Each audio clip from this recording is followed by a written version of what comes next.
Hey everybody, welcome back, or welcome to the channel if you're new. Today I got a couple of new pieces, a couple of a little bit different pieces that I thought were pretty interesting. Hope you get a kick out of it. These are toolkits. These were in the collection, bouncing around. I don't know much about them. I'm just going to go left to right here. This one is pretty neat. Obviously my grandfather put a price tag of $25 on this. I'm going to take this masking tape off. But it's a little leatherette pouch carrying case, and it has these tools on it. This one is from Salm, and I don't think it's a manufacturer, it's just the area. But on the tank stamps on most of these guys, you'll have CS Salm, Germany, and Solingen on the other side. So German-made little toolkit here. It's pretty neat. It looks, at least these tools look like stainless steel just because of how shiny they are. But yeah, you got a little screwdriver here, and this looks like a little punch blade kind of thing. These were all over time just kind of jumbled in here, and then in looking through them and researching them, I put them in these loops. But here you got a saw blade there. And this looks like a drill, so that's kind of an interesting little guy.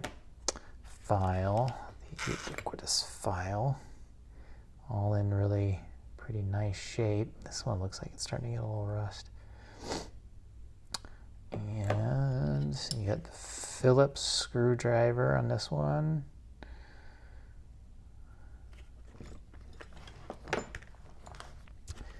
And the can opener / bottle opener on this guy. Oh, with the song company. And then you have the actual pocket knife, and it looks like I believe they call this a skeleton knife. It doesn't actually have covers on the handle. It's just a straight handle. I don't think for this one, I don't know. I don't think I'm going to go through oiling them and things like that. It just doesn't seem like it. This one I might want to do that too a little bit, but otherwise, I don't know. It just seems like doesn't necessarily need it, but it's got a pretty cool pull there.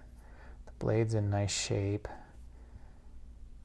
and a really nice snap.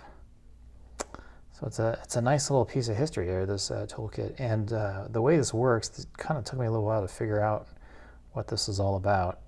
So here you have the blade here, and then it has inside there it has a little loop. So what you do is you take this, fit it in there, and then you just open it up like that. And so it's attached in there, held in there by a spring, and then you have your tools. And when you want to swap this out, take it out like that, put it in the screwdriver. So pretty interesting little device here, and I don't have any clue how old this is, when it was made or anything. I don't really have a way of dating it. It doesn't have a manufacturer on it that I can tell, but still a pretty interesting little kit here. And it has this advertising, E.A. Smith Butane Company on there, and I have not looked them up. but yeah, that's part of it. And I will put all these back after I shoot the video here. And you have the same concept. And this fits in here like this. And snaps in there. And that's your leatherette for that. And then the same concept for the other one, just slightly different. This one is pretty cool because it comes from the 42nd Los Angeles International Auto Show. And I know the date on this one, October 22nd, November 1st through November 1st, 1964. So this was probably made sometime around there. My grandfather had the price tag on there. It looks like he was originally going to sell it for $50 and then marked it down to $40. And I guess ran out of time or something to mark it down even further, which is kind of sad, but there you go. Well, that came out easier than I thought it would. So I'm going to take that off. You know, I'm going to leave these as is. There's not much I can do with them. It's a pretty, I think, kind of trying to restore at least the case would be a bit of a no-no. But this one zips open and it has the same deal. This one was made by Utica cutlery. I've done videos on I've done a video on Utica before, so I didn't go too far into the history of Utica and stuff, other than, you know, they were started in 1910 and they're still in business today. But obviously this isn't a 1910 knife as I was showing this date. So, you know, mid 1900s. It's really nice shape. I don't think this has ever been used. It's one of the few knives that's never been used. Really nice pull there. Got a half stop and a really good snap and nice handles here. I get the feeling this is just a black Delrin. I don't think it's bone, but I don't know. I'm not super duper expert. Got the brass liners on there where the one in Germany did not, but looks like steel pins probably. And yeah, same concept here, just with different tools. This one, of course, has the file. Let's go the other way. You put it all up in there and lock it in place, and now you have a file here. So yeah, pretty neat stuff. This one has the file. Looks like a fish descaler, dehooker here. And bottle opener.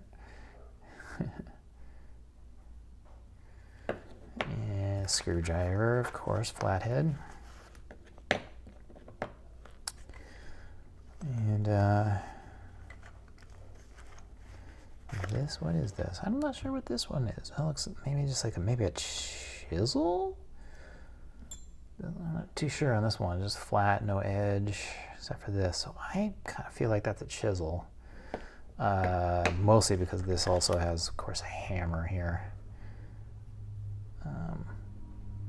But the funny thing on this hammer is once you hook it up, you really got to choke up on this. If you're trying to hammer with this, it's going to fold on you. So I wasn't quite sure on that one and how you could use the hammer with a chisel. I mean, I'm probably wrong. I'm just guessing as I go. But, you know, who knows, possibly. I don't know why you would use that to chisel anything, but if anybody knows what this particular piece is, let me know. It could be just kind of a planer, maybe, for wood. You got your probably a punch blade kind of thing. This one's got a little bit of rust on it. Could be cleaned up pretty easy though. And the can opener and a second bottle opener. So just another neat little set of tools in their tool case. So yeah. Anyway, so that's pretty neat. Yeah, another. It's kind of funny. I don't know why they would give out these tools at an auto show, but apparently they did. And this one's, you know, Los Angeles, California, so I could see my grandfather. He didn't have any special love with cars. In fact, he boy, cars were just a tool for him for sure. Quick story, when he passed away, he had an old Toyota pickup that was from the 70s. And when I was in school, I didn't have a lot of money, and the car that I was driving fell apart, and I needed to drive a car. So my dad had that available, and so through at least 1 year of college when I was in school, I was driving around my grandfather's old 1970s Toyota, and it was not impressive to the ladies, let me tell you. But it ran. That old Toyota ran like like nothing else. It was very reliable. So I got to drive his old pickup truck with the camper on the back in college back in the 90s. So yeah, there you go. Pretty neat little couple of pieces of memorabilia there. All right. Well, thanks for watching. I'm adjusting these for the camera angle. Thanks for watching, and hope everybody is doing well, having good days. See you next time.